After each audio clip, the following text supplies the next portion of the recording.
Olá, esta é mais uma edição do Não Vou Por Aí, o seu bate-papo divertido e inteligente das manhãs, tardes, noites e madrugadas, aqui neste canal no YouTube.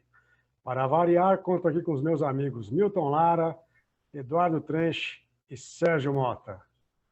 Meus queridos, o tema de hoje, mais uma vez, sugerido pelo Milton, e eu já disse isso, que ele está monopolizando os temas, e o tema traduz-se numa frase muito simples, que eu imagino que seja uma indagação.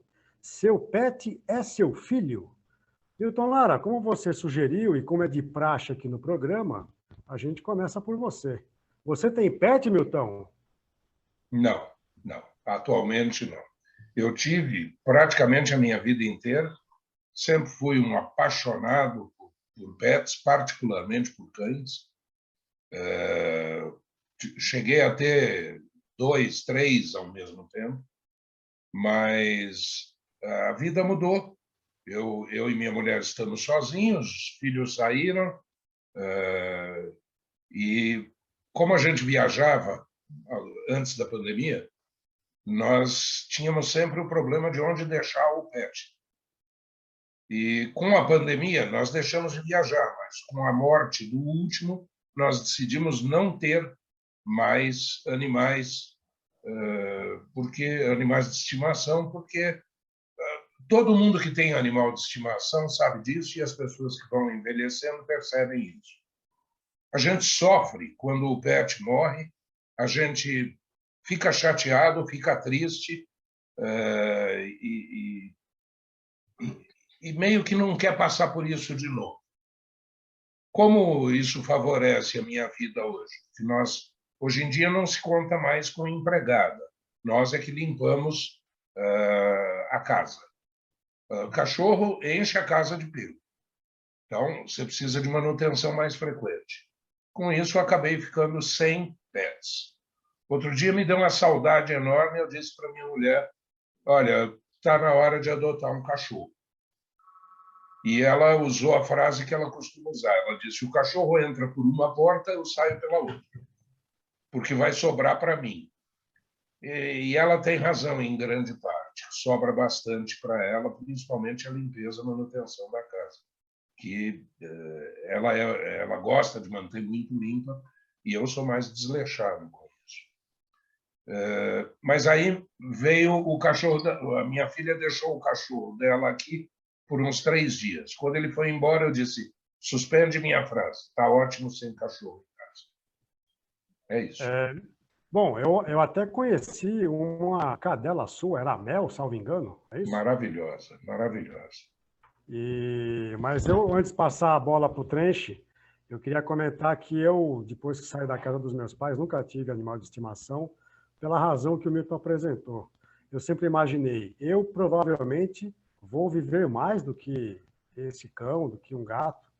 Então, e para mim seria uma perda como uma pessoa próxima.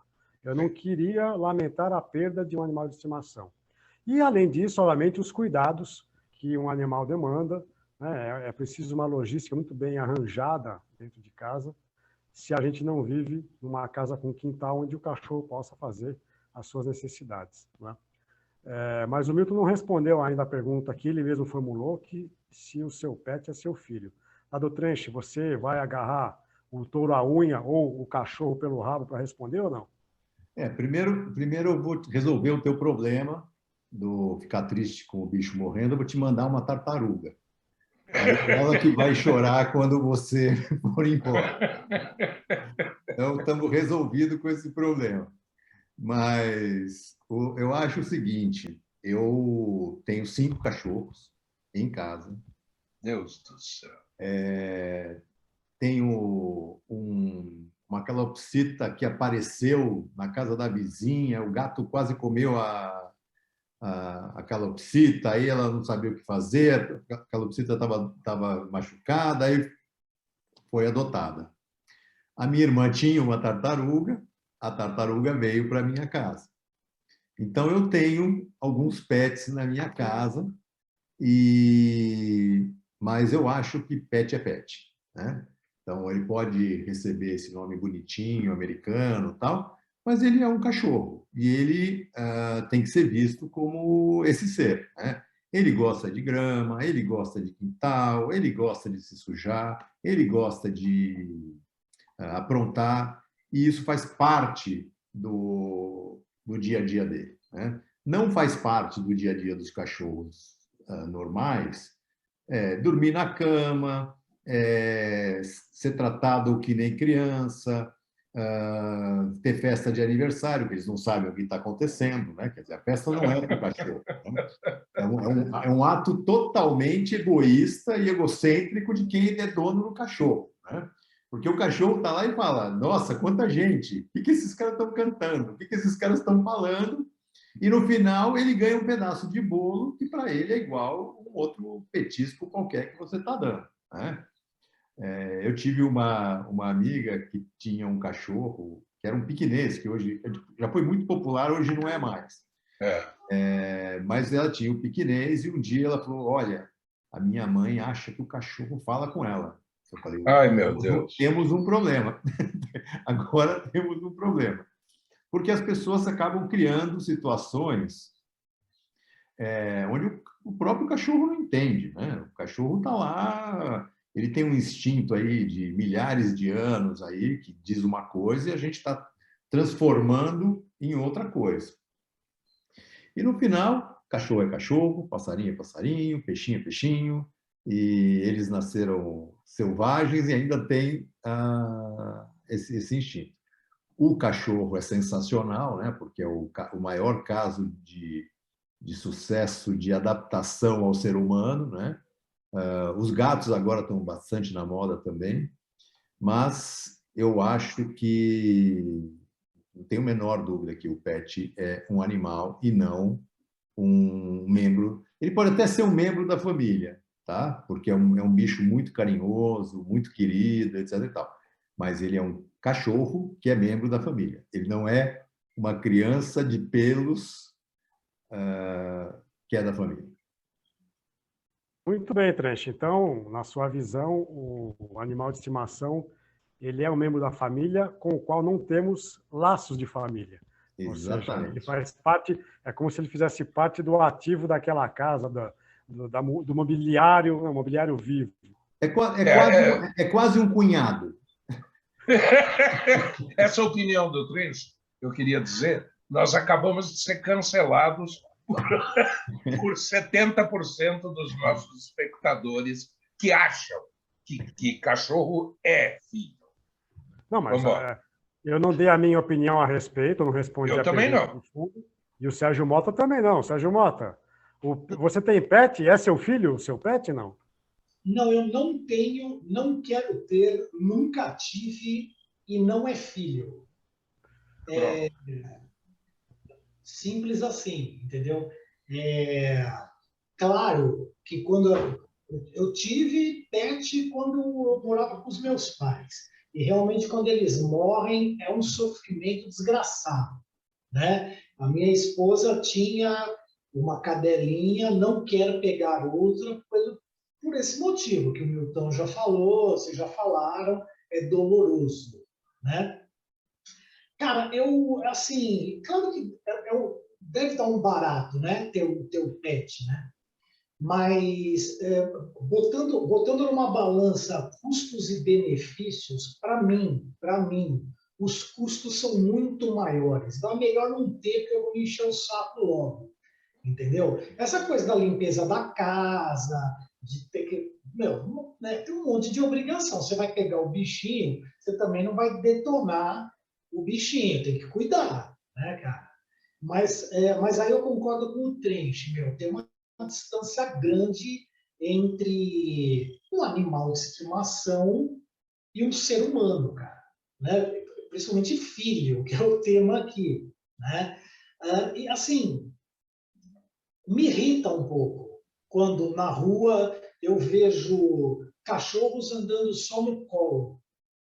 Cara, meu, aquilo já deixou de ser um cachorro, né? É um outro ser, tá ligado? Porque se ele fosse um cachorro, ele estaria louco para andar, para correr, para cheirar, para encontrar com outros pets. Olha, aquele lugar, né, no colo de alguém é horroroso. Tem pessoa que, puta, meu, bota meia no bicho. Tem gente que limpa a bunda do bicho. Porra, cara, sabe? Né? Isso me irrita um pouco. Anda no carrinho, né, cara? Carrinho de nenê. Então, quando eu olho, isso me irrita um pouco. E também acho que não é para levar pet em todo lugar, tá ligado? Né? E a galera está entrando com o pet em absolutamente todos os lugares porque eles realmente acham que é um ser humano, entendeu? Agora mesmo eu fui viajar, eu fui ver um concerto dentro de uma igreja barroca. E eu vi as pessoas sendo barradas na entrada porque estavam com seus pets, e as pessoas estavam indignadas, indignadíssimas, entendeu? E eu, tipo, entrei, né? E só para jogar, ó, agora que a gente acabou de ser cancelado mesmo por milhões. Definitivamente. Eu ia dizer isso.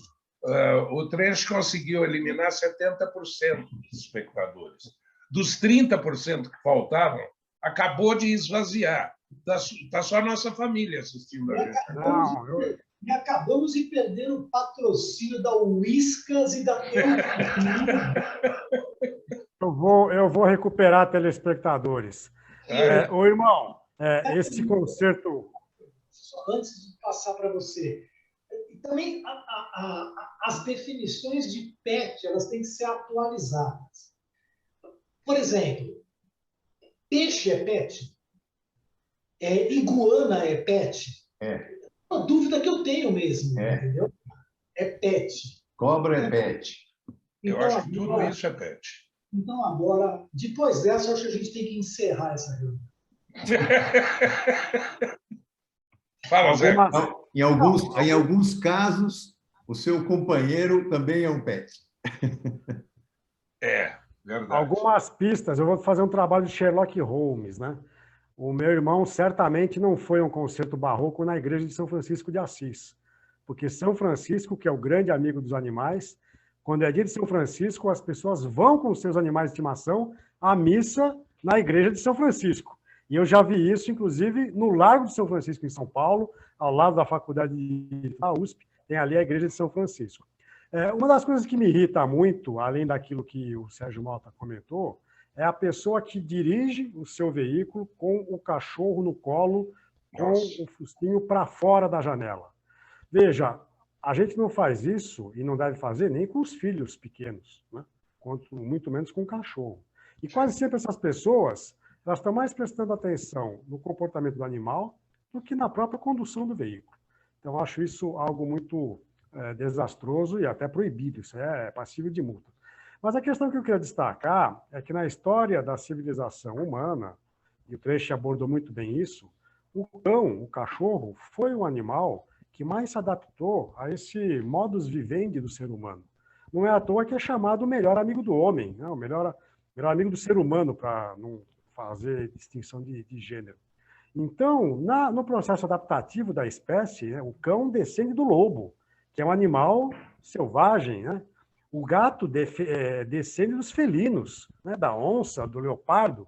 Então, o cachorro talvez tenha sido aquele que mais se adaptou ao modo de vida do ser humano, que começou a se fixar na terra por força da agricultura e da pecuária. O cachorro era importante para poder dominar o gado, né?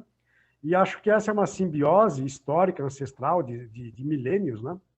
Agora, meus pais ganharam uma cachorrinha do meu irmão há cerca de 10, 11 anos.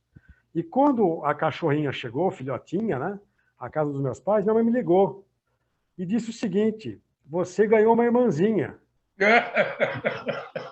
E aí eu pensei assim, poxa, eu não vou nem dividir a herança, vou dividir as dívidas agora, que bom, né?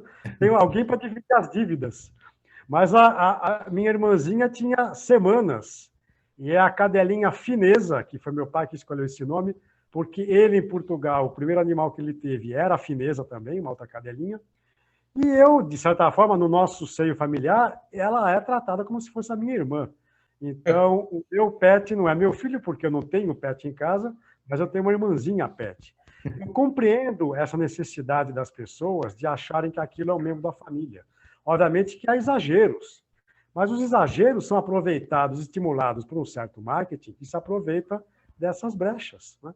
Então, as lojas de pet, que hoje é um grande mercado inovador e com muito campo para progredir, essas lojinhas de pet, em Bauru, por exemplo, tem padaria para pets, que vende petisquinhos e coisas e fazem esse trabalho. Tem gente que vive agora, pets ganharam redes sociais, então são influencers, né? Eu acho que isso é símbolo de uma geração ou de um século XXI, em que, às vezes, os vínculos entre pessoas humanas estão tão desgastados, esgarçados, que as pessoas recorrem àquelas pessoas que não podem reclamar de você, que é o seu animal de estimação.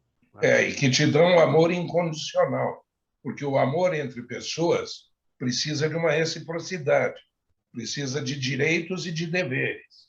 E o amor com o animal é absolutamente incondicional. Você chega em casa, ele faz festa para você, mesmo que você tenha sido um monstro 5 horas antes. Então, eu não ia nem entrar nessa seara, né, de tentar entender esse fenômeno. Por isso, eu acho que é coisa para outros, para o campo da psicologia, talvez da sociologia, sei lá, né? Teria até que estudar mais. Mas, só para não deixar passar, eu li um livro do Richard Dawkins, que é um evolucionista, né, darwiniano, chama-se O Maior Espetáculo da Terra. É um livro sobre evolução. É muito bacana, é fascinante. E ele dedica uma atenção especial aos cães, cara. Eles evoluíram, eles aprenderam que sendo fofos,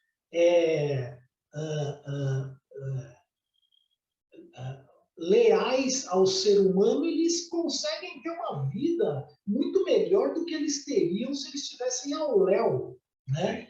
É muito louco, né, cara? Eu adorei ler esse livro aí. Ô, Mota, eu vi uma matéria recentemente no UOL que dizia isso.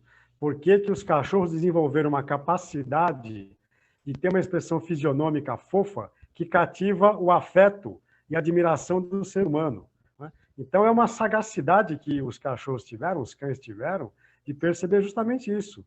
Em vez de ficar caçando ovelha no meio do mato, como meus ancestrais, que eram os lobos, eu tenho aqui a ração sem ter que fazer nada, né? Eu ganho banho uma vez a cada 15 dias. Eu sou vacinado, né? Então, eu acho que os cães têm inteligência, né? Já que um dos temas que a gente está para discutir é o QI, eu acho que é preciso descobrir qual é o QI dessa raça dos cães. Tá certo? mas na verdade... Agora, eu queria saber do Trench, né? Pode falar, Milton.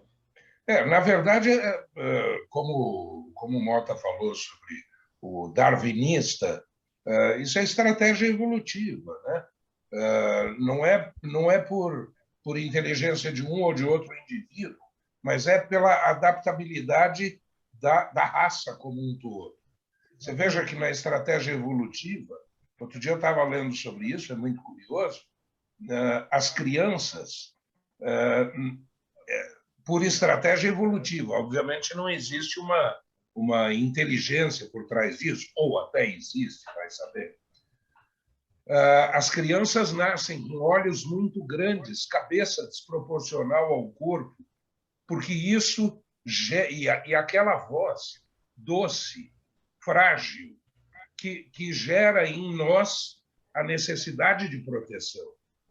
Não fosse assim, nós seríamos trucidados assim que nascemos, porque nós somos profundamente incômodos, né? Mas pronto, agora acabou de vez. Nem a família assiste a gente. Mas, ô Trench, você comentou há pouco que até cobra pode ser pet.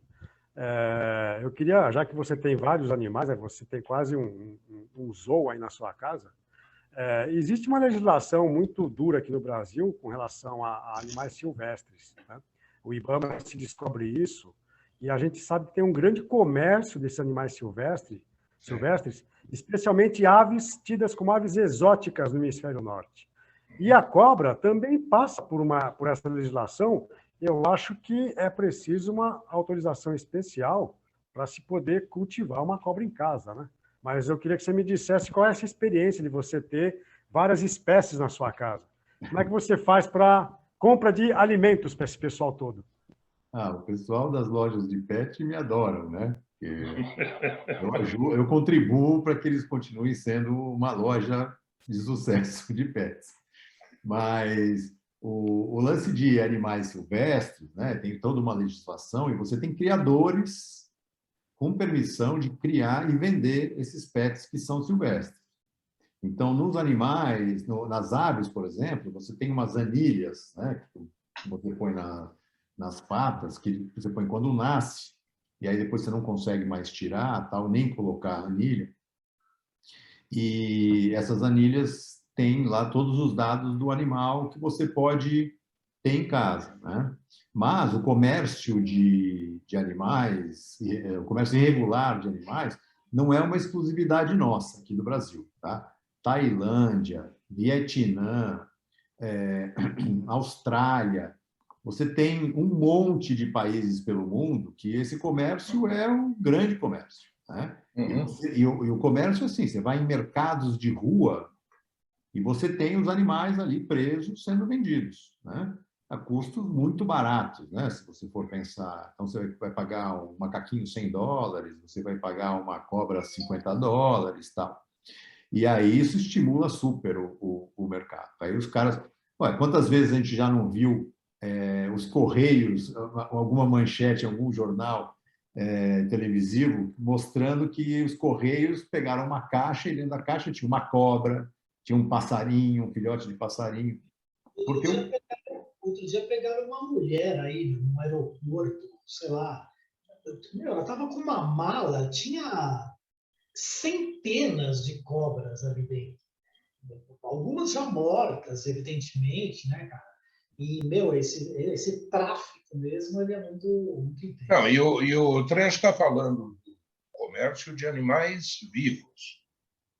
Outro dia eu vi uma informação de que os orangotangos são muito procurados para extermínio, porque as mãos, que são enormes, são usadas como cinzeiros. Então, você veja, nós fazemos parte de uma raça deprimente, né? Gente que paga para matar um orangotango para ter um cinzeiro bizarro na sua mesa. Por essas e por outras é que pet é filho, né, cara? Porque... Olha só que interessante, né? A gente foi de uma ponta a outra, né? Quer dizer, o exagero do filho e o exagero da crueldade. Da crueldade, etc. E tal, tudo dentro de uma raça só, que é o ser humano, né? Então, é uma coisa impressionante.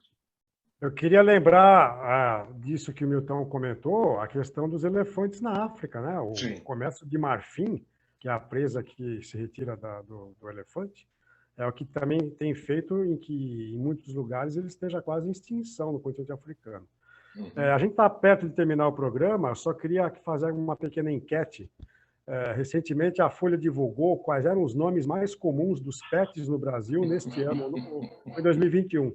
E havia um ranking de gatos e cães, né? Eu só tive um cachorro quando era criança, eu tinha 8 anos, e eu escolhi o nome dele, era o Banzé. E eu estava influenciado pelos quadrinhos da Disney, né? Que tinha o Banzé nos gibis que eu li à época. Então, eu só tive um pet, que foi o Banzé, e agora a minha irmãzinha, que é a Fineza.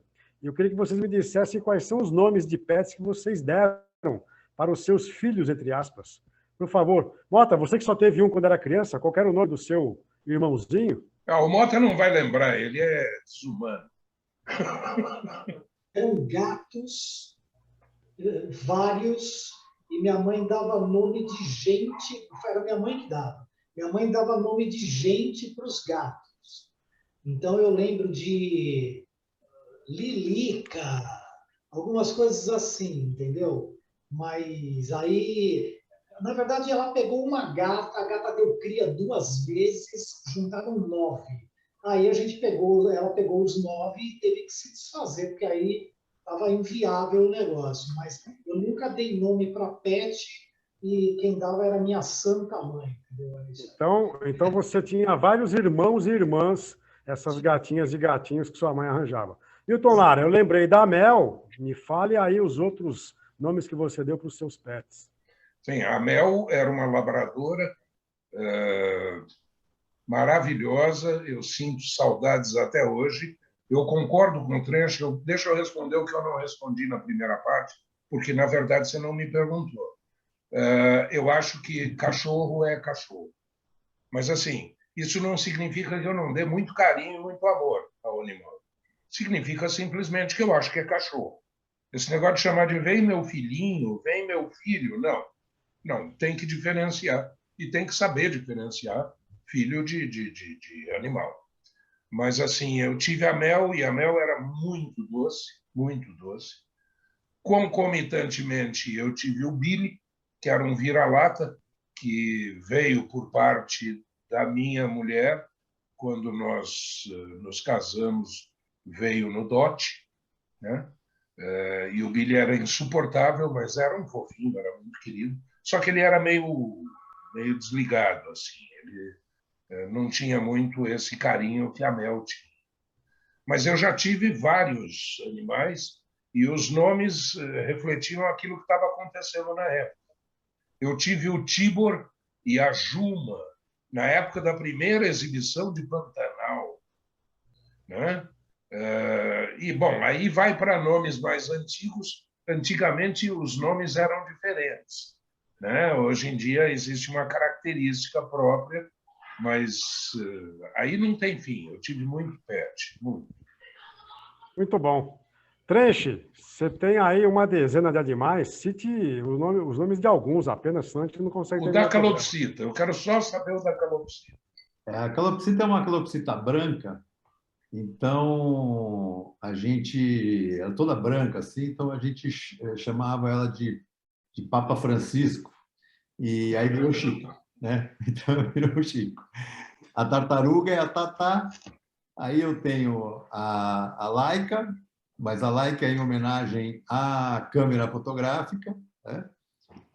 Fazendo um merchandising aqui. O Polo, que é um Golden Retriever. Aí eu tenho uma... Aí eu tenho a Tóquio, o Luke e o Zuki, que foi sempre em homenagem ao meu pai, porque meu pai tinha um cachorro, quando ele era criança, ele tinha um cachorro chamado Zuki, e aí foi uma tradição vir trazendo o Zuki para a família. Muito bom. Muito bom. Eu tenho uma citação que eu gostaria de fazer para encerrar. A gente precisa sempre lembrar do Eduardo Duzec, nos anos 80 e 90, que tinha uma música que dizia: troque seu cachorro por uma criança pobre, que expõe bem essa contradição de desperdiçar tempo e dinheiro, desperdiçar não, investir tempo em dinheiro em animais de estimação, quando, na verdade, o mundo tem uma série de problemas para serem resolvidos. Só uma correção, não é mais Eduardo Duzec, é Eduardo Duzec, por uma questão de numerologia. Muito bom. É isso. Bom, eu não sei se o nome dele continua mesmo, mas vocês me lembraram do Valdir Soriano, que dizia: eu não sou cachorro, não. Uma relação amorosa. Era um visionário, era um visionário. Visionário. Então, meus queridos, temos que terminar. E você que nos assiste, vocês têm pets em suas casas? Quais os nomes deles? E eles são seus filhos, seus irmãos, seus parentes? Escreva para a gente, diga o que você pensa sobre este assunto. E eu também quero saber depois do João Manuel e do Ed BR, que colocam este conteúdo no ar, o que eles pensam a respeito sobre este tema. Os nossos contatos vão aparecer aqui para vocês. Este é o nosso vídeo no canal aqui no YouTube. E na próxima semana a gente volta para mais um papo descontraído e divertido. Muito obrigado, meus amigos. Até a próxima. Valeu!